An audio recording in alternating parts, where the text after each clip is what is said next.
The Benjamin Dixon Show is only possible with listener support. Go to www.thebenjamindixonshow.com to register for our blog and join the Progressive Army. And now, ladies and gentlemen, you are now about to witness the truth. It's the Benjamin Dixon Show. Welcome, ladies and gentlemen, to the Benjamin Dixon Show. I am, of course, your host, Benjamin Dixon. It is Wednesday, January 4th, 2016. Thanks so much for joining us. We have a jam-packed show tonight. Momentarily, I'll be speaking with Matt Bruenig. Matt Bruenig, a lot to say about Matt. I'm just trying to think, what's the official place to say he's writing with now? We're going to be discussing his article that he originally posted on medium.com, and then Jacobin picked it up, and it's gone super viral. He's been speaking everywhere. The article is about universal basic income, something we talk about on our show pretty frequently. So he'll be up first at the top of the show. Just as soon as I get a chance to thank all of my patrons. Thank you so much for everything that you do. I always like to start the show by thanking you. Special thanks to Allie M., who became a patron, and also special thanks to Jacob, who became a patron. Sounds a little empty there. Jacob, thanks so much for becoming a patron. And also a special thanks to Zach. Zach, thanks so much for becoming a patron. We couldn't do it without people like you and everyone else who's a patron. To all of our subscribers, thank you so much. So not only are we discussing universal basic income with Matt Bruenig, we'll also be speaking with Dwight Bullard. We tried to get him on the line on Monday, and just technical difficulties didn't allow it to happen. So we'll be discussing his committee person's race in Miami-Dade County. It is a local race that definitely has statewide ramifications, but most certainly has taken on a national life in many ways with regard to his opponent, the Democratic establishment versus the progressive movement, right? So we'll be discussing that with him as soon as we can get him on the line as well. That on top of Dylann Roof, this trial is coming to an end. He made his position clear. So we'll be discussing that with, we'll be discussing his statement, his opening statement in the sentencing phase of his trial, along with Obamacare. The Republicans are trying to repeal Obamacare, and the nerve of Mitch McConnell to essentially say that America won't tolerate the Democrats blocking a nomination, a Supreme Court nomination. So we'll be discussing that momentarily. But first, I am joined by Matt Bruenig. Matt, thanks so much for joining me, man. How are you? And thanks for coming on the show. I'm doing well. Thanks for having me. My pleasure. It's been a while since we've had a chance to speak on the show. And actually, that's the wrong image. That's not what I want. I want this right there. Yeah, that's what I want. So your article. Let's start here. First of all, tell the audience. I mean, I think my audience probably knows you pretty well. I retweet your stuff often. I'm a fan of your writing, and I say what I mean when I say what I mean.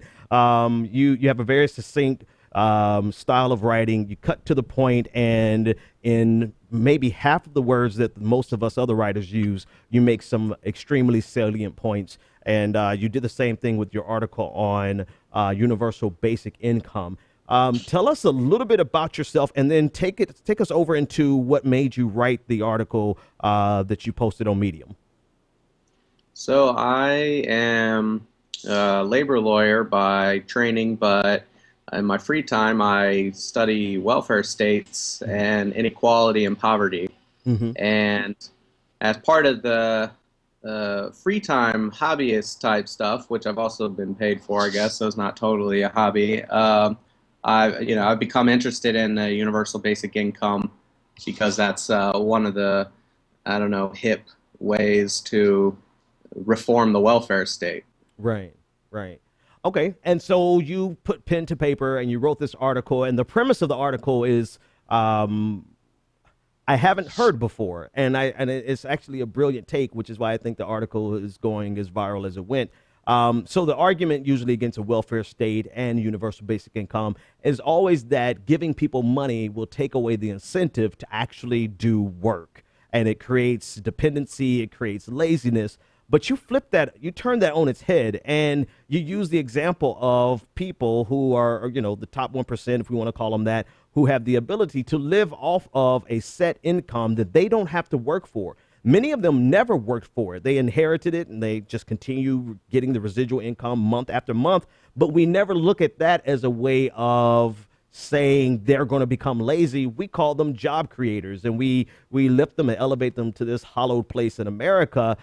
So conceptually, if handouts would make poor people lazy, why doesn't it make rich people who live off of basic income, why doesn't it make them lazy? That premise is something I never heard. It turned it on its head. How did you come up with that, and unpack that a little bit for me? Well, that's, maybe a couple hundred years ago, that would have been a very salient way to rouse workers in the factory or whatever, is to say, hey, your boss doesn't work, and he lives much better than you live, and you work all day, every day.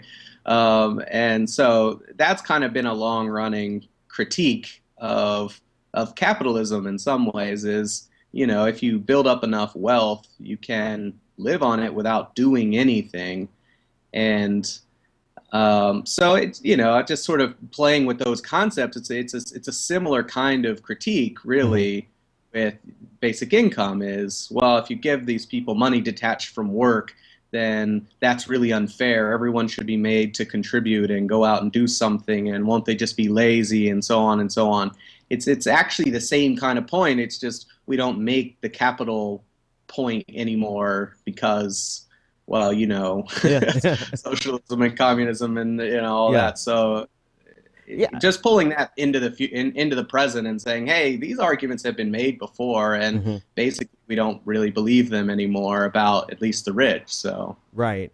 So you make a great point there, right? This is a pretty standard thought, but it is, I mean, it's been so buried. And I can't even say it's a standard thought, because it's like it's brand new to us all over again. It's been so buried, and we never look at least not in our normal political discourse. Like our Overton window has not included a conversation about the laziness, right? The sense of entitlement that wealthy people have, that often many of them are passing down generational wealth that they never had to work for in the first place, right? So if we're going to have lazy people taking money from the government, are they going to be lazy rather because they take money from the government? Why don't we see the same phenomenon? Have you had any type of rebuttals as to why people living off of capital gains are not considered lazy versus poor people or average people who would take universal basic income or welfare? Have you had any rebuttals as to why that is?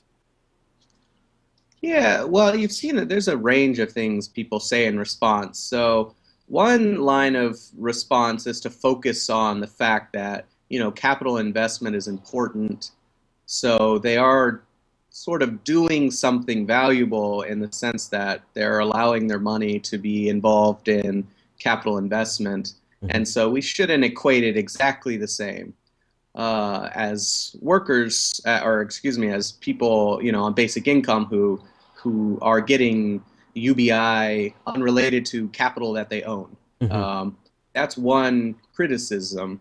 I don't find that a very interesting criticism, because my alternative is that you have the government own the capital, and so the money actually does come from capital that we kind of collectively own, right? We can say, hey, we all own a share in the National Wealth Fund or whatever, and then we're all like little mini capitalists, and then it should be fine, right? The other move people make is to say that, in some ways we do criticize like trust funders. There is a kind of, stereotype we have of young trust funders who just go out and do drugs and party and that kind of thing. And that's true. That does exist to some degree, though. That, doesn't seem to actually be the norm of what people who inherit a lot of money do. They actually seem to, they have the same advantages anyone else in that class does. And so they'll go to good schools and get a good job, and, for the most part. So, I haven't seen a convincing criticism of it, really. Because I mean, really, you put them in between a rock and a hard place, right? So the first part is in terms of putting their capital, their money is out working for them. It still has a question of whether or not it's a sense of entitlement, whether or not it actually makes them lazy. All these justifications they have against arguments they have against rather UBI and again, from our audience, UBI is Universal Basic Income. It's a program essentially saying that you're going to have a basic level of subsistence met by the government, not just by the government, but by the collective body, right? It's not a handout per se from the government, but it's the American people that are putting that together and saying that we're going to have a base level of income. So the rejection of that based on the fact that it's going to make people lazy, it just doesn't mesh when you bring to light what you brought to light in this argument. Then there's the flip side of it, and I'd like for you to speak on that, the ability to actually be engaged in even, I guess I hate the word entrepreneurship, but the ability to do more than just live and survive. Because with most people, they take whatever job they can get. They take the first job they can get because they have to pay their bills. And then, of course, all of their unmet potential and talent and their abilities are all instantly stifled because they have to work 40, 50, 60 hours a week doing this. What do you view, or how do you compare the ability, the freedom is actually the word I'm looking for, the freedom that people living off of capital gains get to explore, their labor, their options, versus the inability of your average worker to do so? Yeah, there actually are studies about young entrepreneurs and, what makes someone a young entrepreneur as opposed to just going into the labor force and getting a job. And, the big thing is that your family is well off and can kind of support you in the lean years, because the nature of starting a business is you kind of start off and you don't really make anything for maybe years. Right. And you kind of got to, rough it until you can get positive cash flow. And, that's not possible to do unless you have an endowment of some sort going in that you can eat off of in the meantime. And interestingly, in Finland, they did polling on this, and that was one of the things that people said they thought would happen, was that there would be an increase in entrepreneurialism because this would be like a little basic salary that you could pay yourself while you're building your startup business. One example of this in the U.S. is Elon Musk, who is very, widely celebrated and that kind of thing. After he sold his first business, he could have quit. He could have done anything and just lived like unimaginably wealthy just on returns. But instead, even though he had all this money, he just decided, I need to make batteries and electric cars, and we got to try to, fix the future of energy and that kind of thing. And this really just a hobby project for him. He doesn't need it. The money means nothing to him. It's enabled him to do that. Right. And I love this conversation because it really shines a light on the hypocrisy, because everybody who has ever tried to start any business, and most Americans do try, right? Even the poorest among us, we try to get our business going with nani juice and all these other type of schemes to try to, we're all entrepreneurs, but only a small percentage of us actually have access to capital.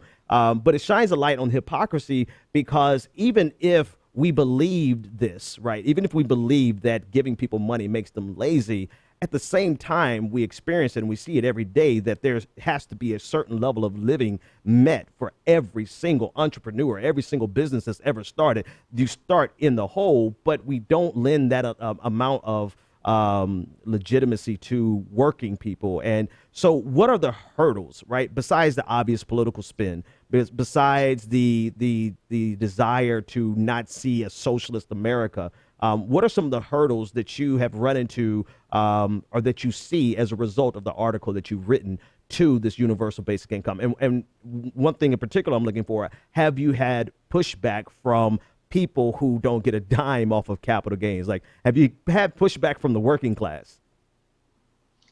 No, I don't think so. I mean, people who respond on Twitter and in comments don't necessarily tell you where they're Yeah, coming from. A lot of the clicks have come from tech. Tech is really interested in UBI right really. now, and so a lot of the pushback is if you go on to the Medium post and read the comments, he's like, I started this startup and I don't like you saying that my living off capital income is, mooching and blah, blah, blah. Like, so there's some of that, but Right. that's not really working class. And one of the things I tried to emphasize in the piece is, one of the things people bring up is you're going to have resentment because, yeah, it's going to be the case that there's going to be at least some people who don't work, Hmm. right? I mean, it's 300 million people in the country. There's just going to be some, Right. and there's going to be resentment of those people because here I am going to work, and you're taxing me to pay this guy who doesn't do anything. Right.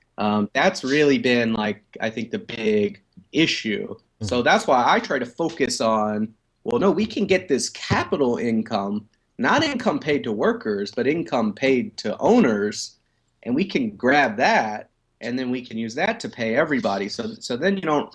Ideally, is if you can communicate this to people, they don't think that their paycheck's going to pay them. They think, oh no, we have this collective pool of assets in society, that's going to pay everyone. So that I think is connecting it to the idea of having a sovereign wealth fund where the government owns a bunch of assets and that brings in passive income. Connecting it to that, I think, is really crucial to avoid a lot of those problems. Mhm.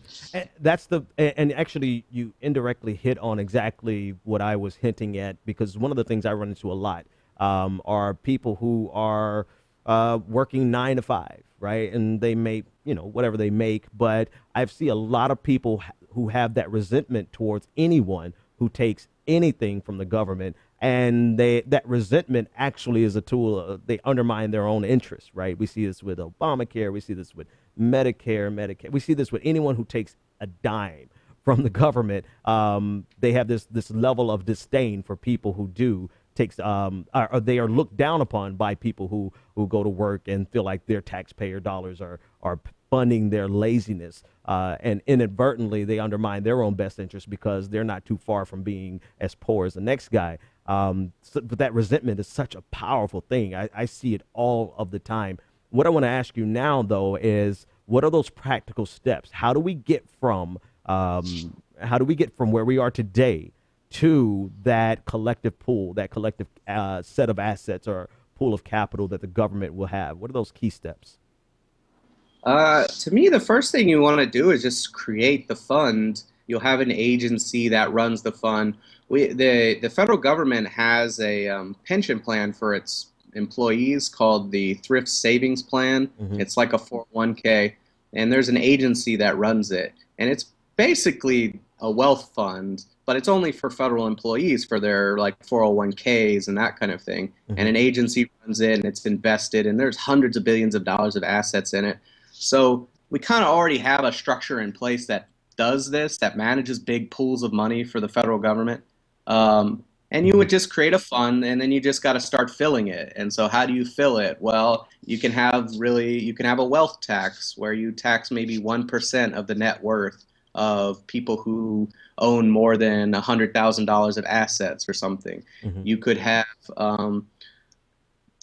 in my piece I call counter-cyclical asset purchases. This is something that actually some very like centrist economists have said is a good idea, and that is that when the economy tanks, the federal government should just print money and buy up a lot of equity at really low prices. Right. So, like in 2008, the stock market just collapsed, and the federal government could have printed $1 trillion and bought tons of stocks, S&P, Dow Jones, whatever.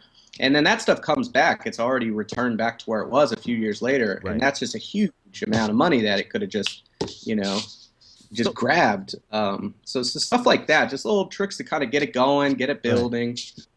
So conceptually, right, you're changing the way we perceive the federal government, right? So the infrastructure is already there, but we never really look at the government as an investor. Um, not in the collective, not the body politic, right? We No. want to see the government as a nonprofit or some type of some other type of entity, but not a structure that invests, or not an entity that invests.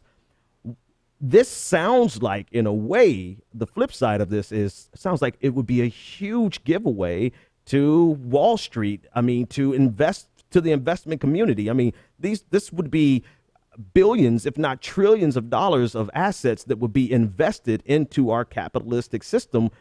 Why wouldn't they be head over heels excited about this? Well, it would be work for Wall Street. So Wall Street banks, one way you would probably do this, and this is how they do it with the thrift savings plan, is you hire Wall Street firms to manage the money, you contract it out. And so that would be work for them to get those contracts. But at the same time, the way that you're filling up the fund is basically taxing money from very wealthy people. Right. So they get more work at their business, but they're also losing money out of their personal wealth funds as that stuff gets, moved into the collective fund. So I actually don't know what a Wall Street, what their perspective would be if you could actually pitch this thing in earnest. No one really proposes it in like real politics, so maybe they would be okay with it. I don't really know. I mean, I'm just thinking, right? Because I'm not, I got my undergrad in economics, so I'm by no means an expert to be able to analyze this. But just thinking about what you've said so far, if it's going to cost them about 1% of their incomes over $100,000, I say you bump that up to $250. But anyway, if it's going to be 1% of their incomes, but in turn, right? I mean, of course, not everyone is going to be the person who's doing the transaction, or even the people who are going to yield the benefits. But some people are going to get some windfalls from this, right? They're going to be some key players, some key investment houses and key funds that are going to get a windfall from this type of investment from the federal government. It sounds like it would be a win-win if I lose 1% here, but I'm making an extra 3 or 4 million this year because of my activities. Why wouldn't, or am I seeing it conceptually wrong? Well, it's the 1% that I have in mind is 1% on wealth, so not income. So Right. if you had, $1 million in assets, you would be paying over, $10,000 a year just in the wealth tax, and it would go year after year after year. It would kind of slowly drain you. You could probably outrun that if you Right. got enough income coming in and be a net winner. But So you you're know. not looking for a one-time 1%. You're looking for an annual 1%. Yeah, every Huh. year, gradually build it up that way. Because paying in 1% of your net worth each year doesn't hurt that much. But after 20 years, Yeah. the federal government now owns 20% of the wealth. Yeah. And if they have nothing to beat that momentum, then the government really has taken all of their wealth at the end of 100 years or whatever. But okay, so no, that from that perspective, if it's if it's not a one-time investment, then I can see why people would just be probably completely against this. But you never know, right? You have to see. It might benefit some people more than others. I think It definitely would benefit most people, right? Because wealth is very concentrated, way more concentrated than income. Like the top 10% of people own like 90% of the financial wealth in the country. So that's really who would take the hit. Right. Other people wouldn't. And you could also, like I said, put a kind of progressive bracket structure where you're like, your first $100,000 of wealth that you own, that's not going to be taxed. You can just hold that and you're fine. And most people don't own more than $100,000 of wealth, so Right. Well, that would really just cut off the top 5% or something and just sort of drain them. Yeah, that's if we, it's that very small group and their ability to convince the rest of us that something like this would not be in our best interest, even though something like this would be in the best interest of the 99 or probably 99.9%. But the power that top 0.1% has to shape political discourse and opinions, It's almost like we would have to do something that benefits them if it's going to ever stand a chance of benefiting the rest of us. So that's why I posed the question. But I think you've really kind of nailed that dilemma that we would run into and the potential of UBI. I think it just changes. It really flips the conversation on the head, Matt. And that's why I wanted to bring you on the show, because not many people are thinking like this presently, and very publicly, and with the platform of your significance, and a lot of people like to listen to you. Where do we go from here? How do we even make what's the very next step to actually seeing something like this happen? Because as you mentioned in some of your other interviews, there is a drastic change coming to our economy where a lot of blue collar working jobs, are going to be completely replaced by automation soon. So this is a conversation that we're going to be forced to have sooner rather than later. What is our first step to getting there before we get in crisis mode?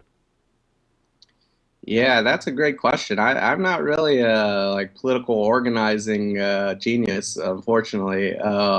So you can join organizations, I guess, that might be interested in it.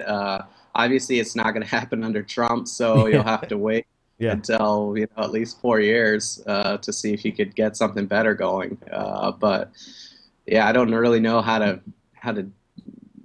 organize people to make it happen. Unfortunately, that's for other people. Yeah. Well, actually, that's not a bad thing. I mean, we weren't. I don't think any of us were going to sit around and think of how to get this done, and you did that part for us.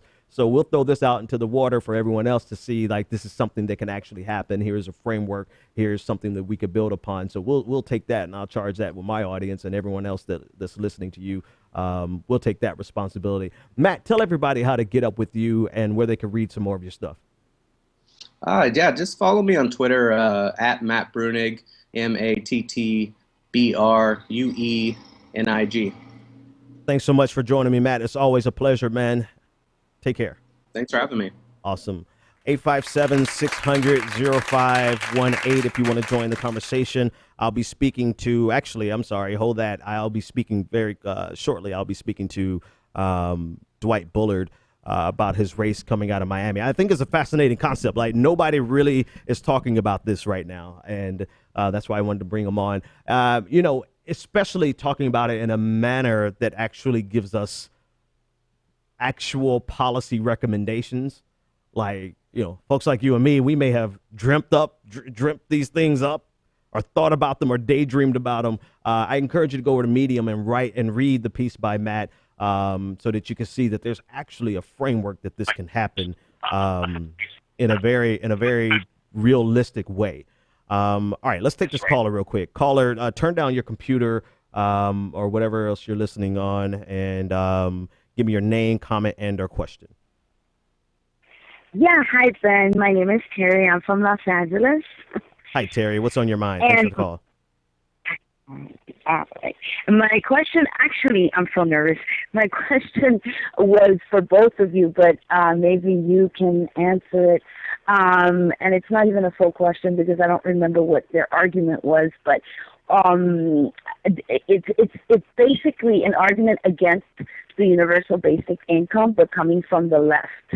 Okay. Have you heard of anything? No, but I'm definitely interested. You perked my ears. What is it?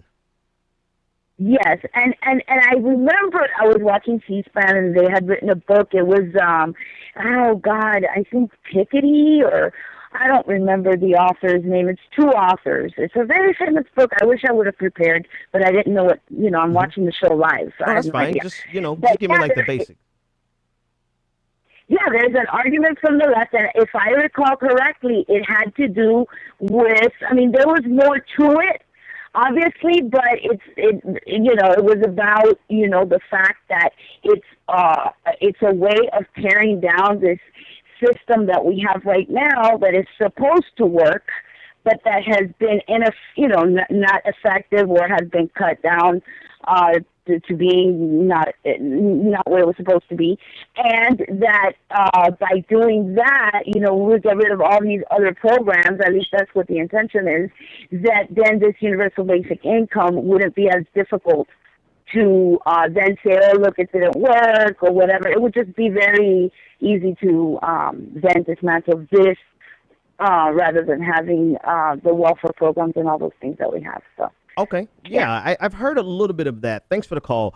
I've heard a little bit of that only from the idea, and actually I think I've heard Matt talk about this, where you wouldn't use UBI to replace everything else that we do, right? Because the other programs that we have, they're directly targeted towards specific goals, and UBI shouldn't be used as a replacement to all those things, like whatever list of programs that we have. Now, I have heard a conservative argument for that exact thing, and maybe this is what you're referring to. I've heard the conservative argument. I believe it was from Friedman, maybe, but he actually supported the idea of universal basic income as a replacement to welfare, as a replacement to any other type of government direct payments.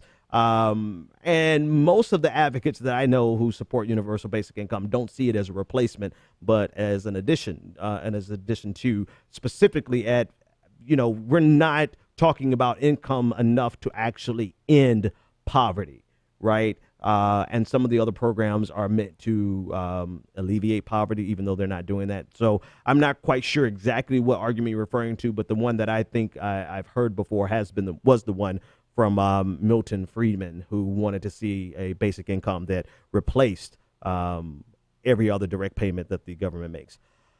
All right, I'm going to keep the lines clear here so I can get Dwight on as soon as he's available. We want to get him in on the conversation, and actually, I think this might be our lucky day here. Caller, am I speaking with Dwight Bullard? Yes, indeed. How are you doing? I'm doing great, sir. Thanks so much for joining us. I know it's been an effort to get you connected with the Benjamin Dixon Show. We had some tech issues before, but we are here now. And thank you for joining us. Can you tell us? You have a race. There's a race happening in Miami-Dade County. I actually lived in Broward County for like 15 years, so I'm really familiar with your area and a lot of the people who are interested in your race. Your race has taken on national implications, and that's why I wanted to bring you on. Tell us a little bit about the seat that you're running for and some of the things that you're running into in the area. Well, I'm running for chair of the state Democratic Party. And if you know anything about Florida, and as you stated you do, you know that we have our challenges with elections. Yeah, definitely. And so this has been a very interesting race that's actually taken me from Miami all the way up into Northwest Florida to a little county called Gaston County, where they've shown me some love in the last couple of weeks and allowed me to represent them in this statewide race to be the next chair of the Democratic Party here in Florida. Wow. I was mistaken because I thought the seat that you're running for was not the seat rather, but the office that you're running for was a I can't even think of it right now. My mind has drawn a blank. But you're running for the entire chair, and you're right. Like what I remember the most about the Democratic Party in Florida was our uncanny ability to lose races that should have been easily winnable. So they definitely need some help in that. But you're running into some mighty serious opposition, some direct attacks to you, to your character, and I guess that's all to be expected in the world of politics. But can you tell us, as much as you feel comfortable, tell us about some of the hurdles that you're running into and the pushback that has been either surprising or shocking to you? Well, I mean, the absence of haters means you're clearly not doing your job correctly, and so it's to be expected that folks are going to come in and try and make things difficult. I think the thing that makes this race a little nastier than other ones is it does take on personal issues that folks will try to mischaracterize you, tear down your character. But I've been around politics too long to let stuff like that stop me from the ultimate goal And the ultimate goal is, I want Florida to be a better place. I mean, we have folks come down, enjoying our beaches. We have folks, coming to Disney World or Universal. We have folks, planning their whole vacations around here. But then our politics is not reflective of this social melting pot where folks from multiple cultures, multiple parts of the world converge and call home. And so what I want to do, what I'm attempting to do is bring a level of diversity. I mean, we've never had an African-American chair of the state party, even though Democrats make up a significant chunk of the state party. And so, I want to bring the same flavor that I know all too well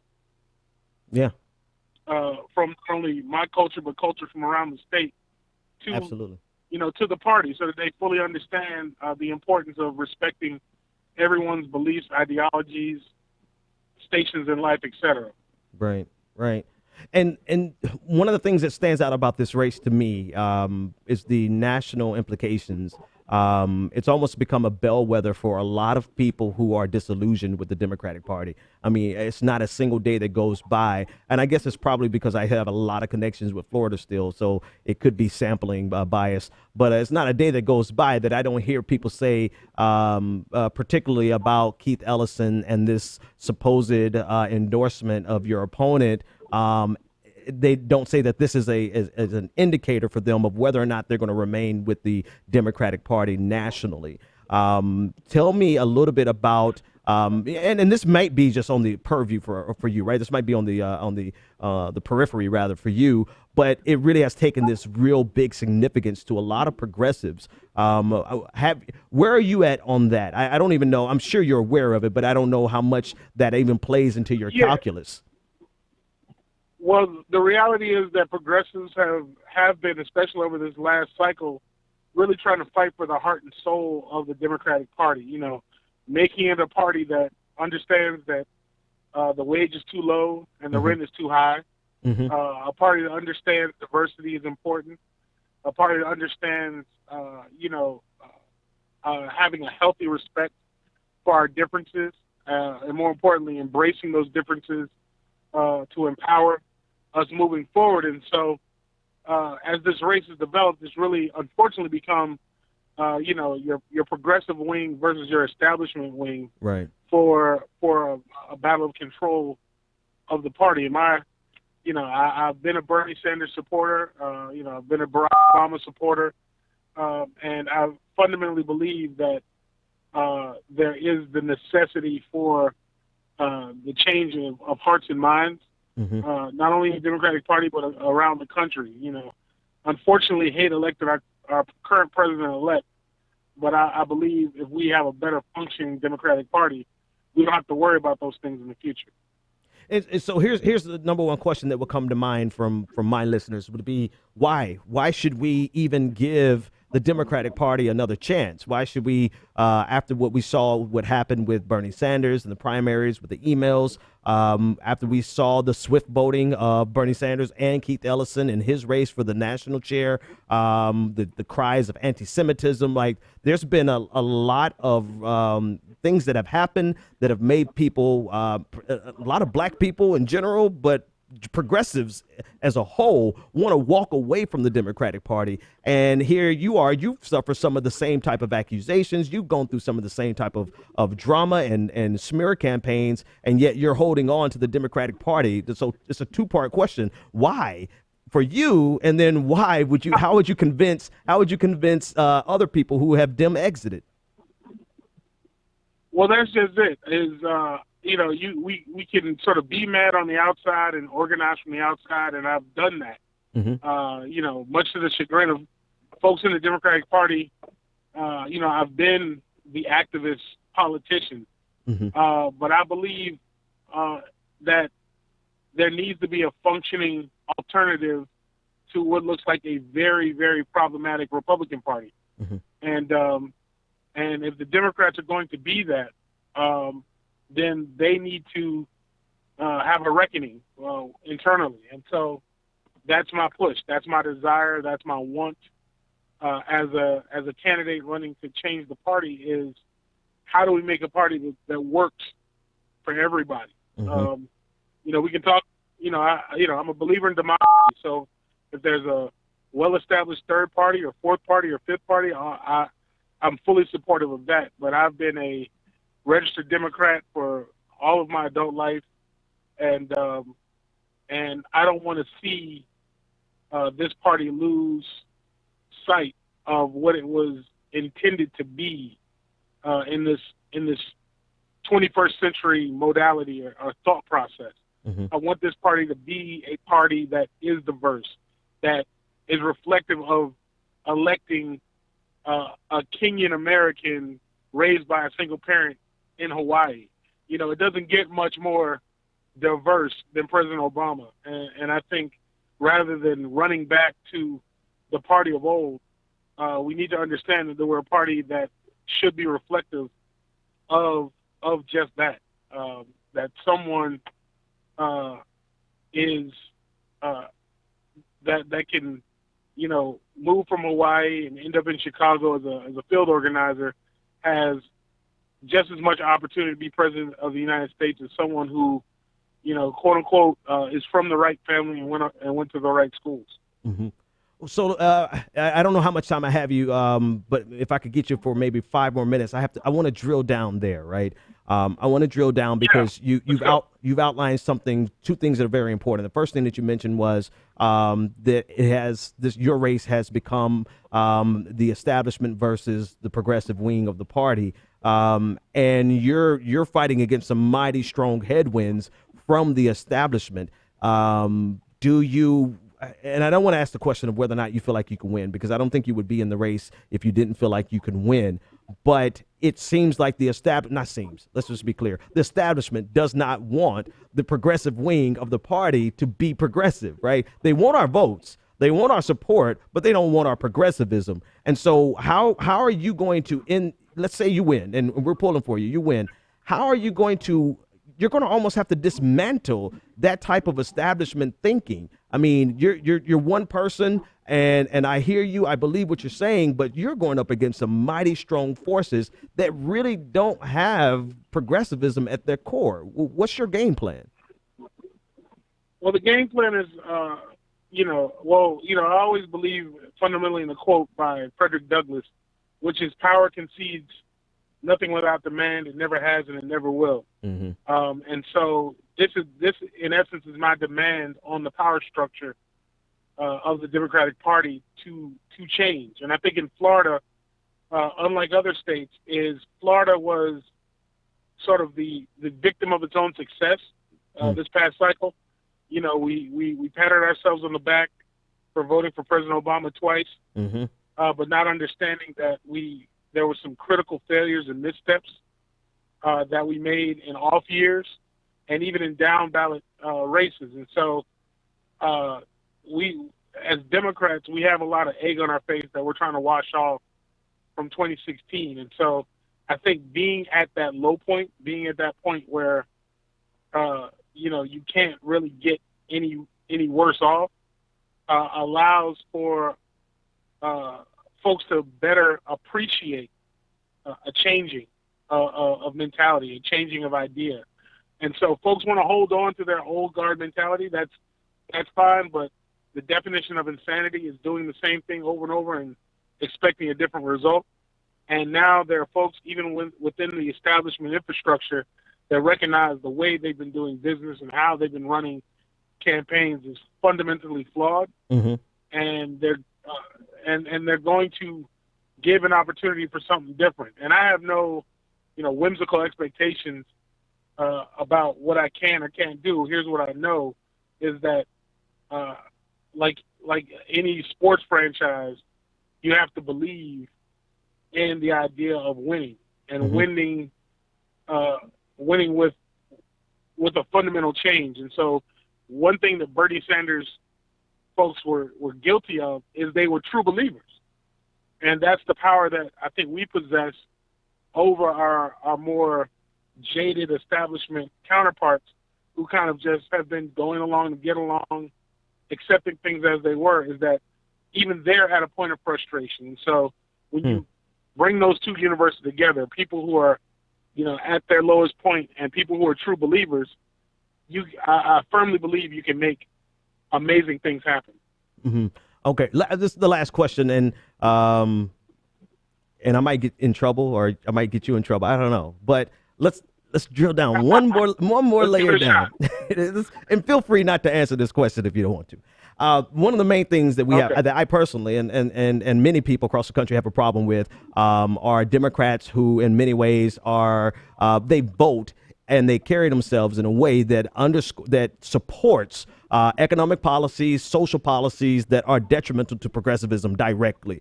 You could take North Carolina with the HB2 bill. It wouldn't have passed without 13 Democrats who signed on to this bill that was transphobic, as well as a bill that was against trying to suppress the increase in minimum wage on a city by city basis. And then in Florida, you have Senator Bill Nelson, who, he's done some good things. But one of the things that jumps out in front of me right now because of the conversation on Obamacare was he was one of the senators who voted against the public option because he felt like that was going to be a means of getting Republican votes. Well, we've seen coming full circle that that's just really that bit us in the ass.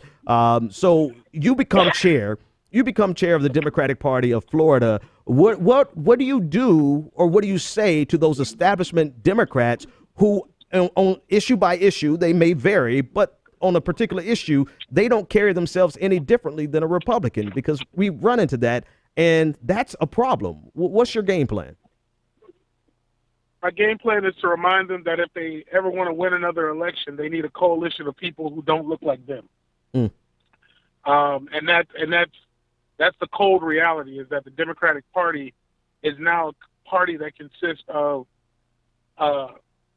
black and brown, LGBTQ, people who have disabilities, and that their issues need to be addressed. They're no longer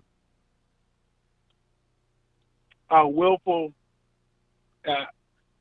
acceptors of the status quo. Mm-hmm. These are folks that are now demanding that their issues be dealt with. When Black Lives Matter strikes up a chant, they want to know that you're committed to ending police brutality. When folks talk about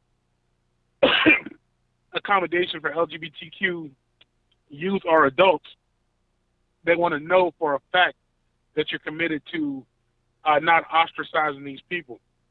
And so for that reason, I'm just simply trying to tap into that energy and that demand and give those voices that have oftentimes felt voiceless or crowded out an opportunity to be heard loud and clear that here's what we want. And so, I have no misgivings. I'm not trying to come in here like a superhero and think I can save the world. What I am going to do is make sure a space is provided for folks who felt the Democratic Party was not their party to finally have a seat at the table. Okay. All right. You know what? I mean, so for me, I hear everything that you're saying, and I applaud everything that you're saying. I know the kind of headwind you're going up against there in Florida. So, best of luck to you. I also, our Democratic Party, and this is why your race is so important. Because it's a similar race to that of Keith Ellison. And ironically, it's just, there's a lot of things that's happening with his supposed endorsement of your opponent and whether or not he actually even did that. But one of the things that sticks out the most is the fact that we need a voice, a series of voices in the Democratic Party, on the left, not even just the Democratic Party, on the left, that will not erase the intersection of the working poor, of people who need just the working class, the economics of it. I think our Democratic Party is pretty good at giving the appearance of intersectionality, like you mentioned, but I also think that it's just an appearance. So the fact that you want to address that directly, specifically in Florida, right? Like, I know what you're up against. I know the racial makeup of the Democratic Party in Florida. So I agree with you there. Dwight, I want to thank you for coming on and speaking with us. Tell everyone how they could find more about your campaign and give some last words. Well, I definitely want everybody in the listening audience to understand that you have to own your own power and understand that you, as Gandhi said, are the change that needs to be seen in the world. And so I think it's fundamentally important for folks to, not allow their power to be usurped or cast upon by folks who have more money or have more perceived influence. Mm-hmm. You are the power broker. And so I encourage folks to check me out at Dwight Unites. One word, Dwight, DWIGHT, Unites, UNITES.com.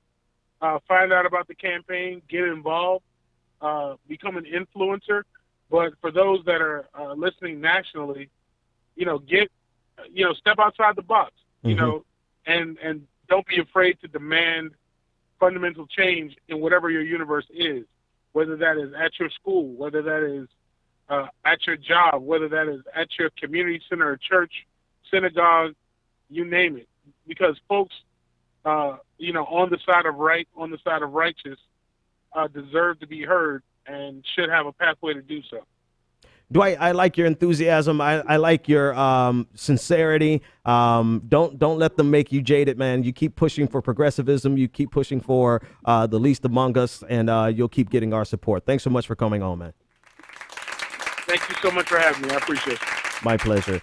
857-600-0518. I'm obviously going to have to go into overtime to cover everything that I wanted to cover tonight. But it was a great conversation with Dwight. And, I'm going to be honest with you. Unless you have some people who are still idealistic, and I don't use the word idealistic as an insult whatsoever, but listening to him, he has not been jaded. I'm jaded as, well, I haven't cussed all day, so there's no need for me to cuss now. I'm jaded as hell, right? I don't believe in the Democrats. I don't think the Democrats are going to actually be able to do it because I don't think they want to do it. And that's why I don't run for office. I don't run for office because I'm jaded. And if the Democrats ever have a chance in hell of actually becoming a progressive party again, they're going to need some idealistic people who are willing to put skin in the game and go fight the fight against the establishment. So I know Florida well. I got involved in Florida, and I got close enough to realize I don't want to be involved. So I know Dwight is facing some serious headwinds down there. So good luck to him, and don't let them take your joy, bro, because they definitely are going to come for it. All right, 857-600-0518. I have to talk about Dylann Roof. I have to talk about his statement today and what I think is actually going on. So Dylann Roof, the sentencing phase of his trial started today, and he had opening statements, and the reason he represented himself. Let me start there. The reason he represented himself is because his lawyers were going to try to do their jobs, and there's lawyers were going to try to save his life and keep him from getting the death penalty. And to do that, they were going to introduce psychological evidence and testimonies and try to create this sympathetic picture of Dylann Roof, or at least the picture of someone who made a mistake or someone who did something horrifically terrible, but doesn't necessarily deserve to die, et cetera, et cetera. That's the job. That's the job of defense attorneys all across the country, hell, across the world. Dylann Roof did not want that image of himself portrayed in the internet, in the national community. He wanted to make sure that the world knew that he was not sympathetic, or he felt absolutely no remorse for what he did. And so when he got up to do his opening sentence, his opening statement, he said that, quote, he had not shared. He said he had not, quote, shed a tear for the innocent people I killed. He said, I would like to make it crystal clear that I do not regret what I did. He also called psychology, because his lawyers were going to introduce psychological information of a mental defect or whatever. I am not sure, but of a psychological disorder, rather, not a mental defect. But he said of psychology, he called it a, quote, a Jewish invasion. He said he's not sorry. He does not feel sorry for he said he does feel sorry for the innocent white children forced to live in this sick country. And he does not feel sorry for the innocent. He does feel sorry for the innocent white people that are killed at the hands of the lower race. This is what he had in his journal. I'm going to make sure I make that distinction, because I'm like, if he said that live on the fly, the judge should have got him. But this is what was read from his journal, and this is what was read by the prosecutors.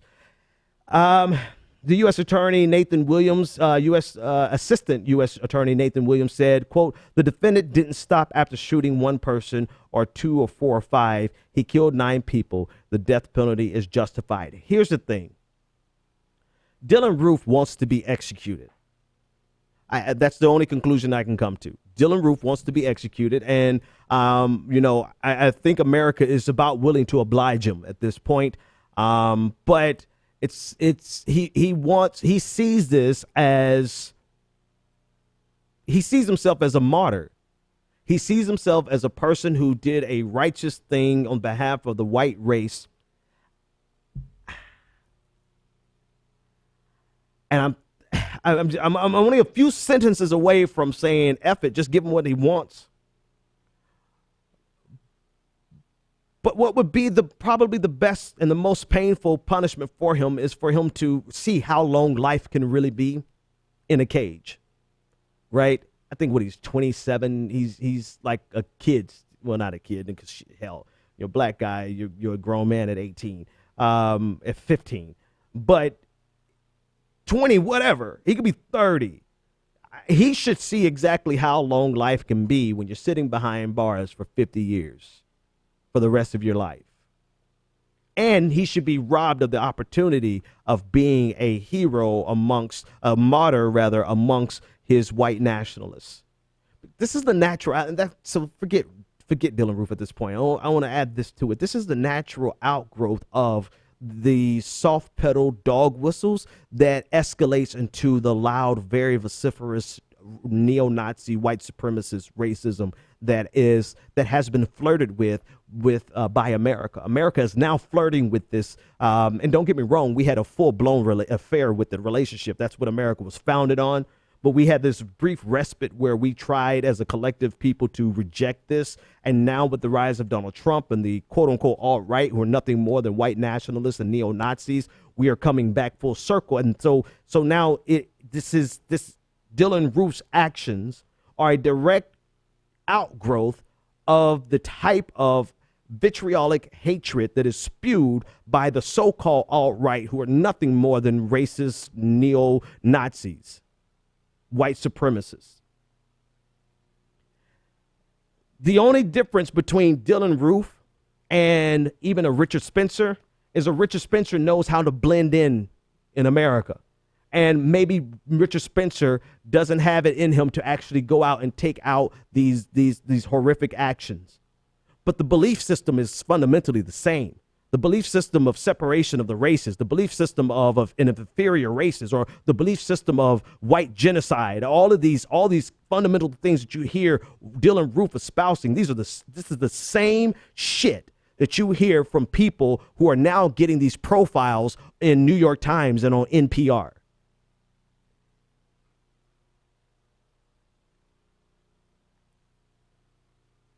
And again,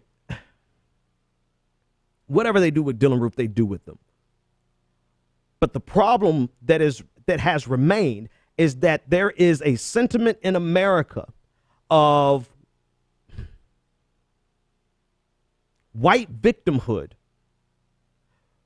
that is pandered to not just by the dregs of society, but pandered to by Fox News, pandered to by and flirted with directly by your president-elect. Breitbart, Steve Bannon. There's a direct line that you can draw from the violent, racist murders of Dylann Roof from these elements, because it doesn't start. People mistake hatred. People mistake racism. They mistake it as something being loud, and they see it only in the extreme examples. And they see it and they realize and they recognize, oh, Dylann Roof is a problem.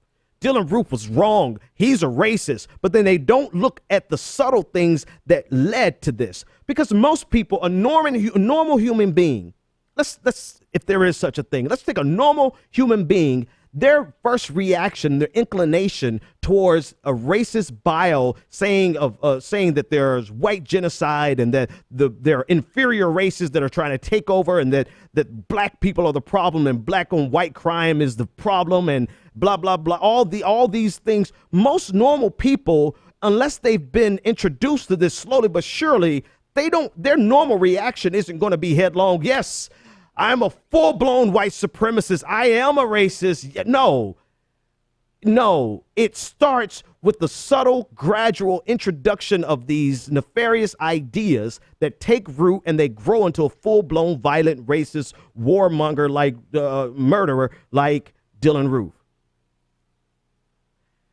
All that to say, if you don't address it when it's soft dog whistled rather, by the likes of Bill O'Reilly, don't be surprised when it's a full-blown problem, not just problem, but full-blown massacre by somebody like Dylann Roof.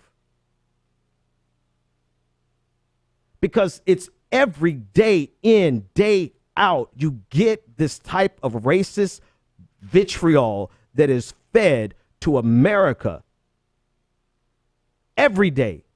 Not a damn day goes by where you don't get the dog whistle portion of the racism that fuels people like Roof.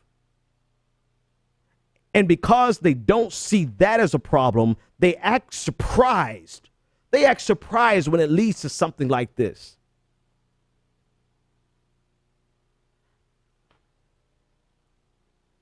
So whatever with Dylann Roof. Kill him or let him stay in jail. Well, I mean, it's out of our hands anyway. It's in the hands of the jurors, right? It's not our call, right? I think he should live for the rest of his life till he's 80, 90 years old, sitting in jail, just to realize and watch the world pass him by and never to become a martyr. So whatever with Dylann Roof. But the real problem is that we don't recognize the subtle things that lead to Dylann Roof. All we recognize are the loud. We don't even call the loud racist anymore.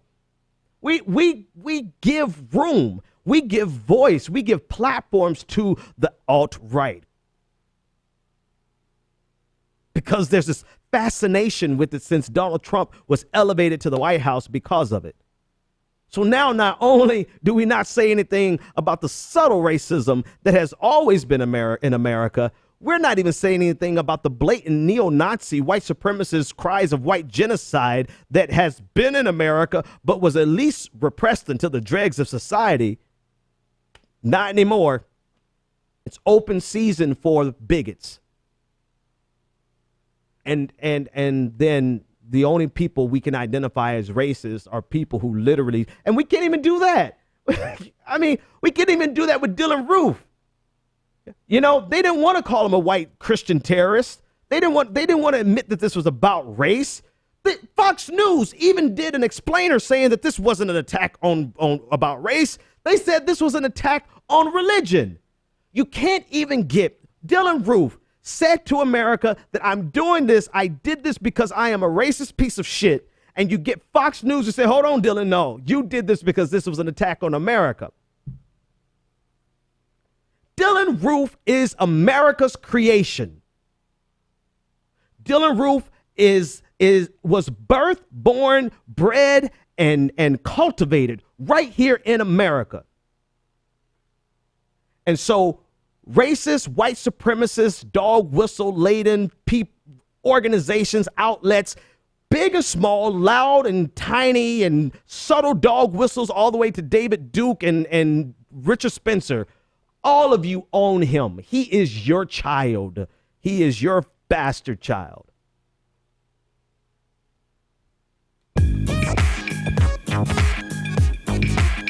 The Benjamin Dixon Show is only possible with listener support. Go to www.thebenjamindixonshow.com to register for our blog, join the Progressive Army, and support The Benjamin Dixon Show. It's Ben Dixon! If you like this episode, be sure to share, like, and subscribe.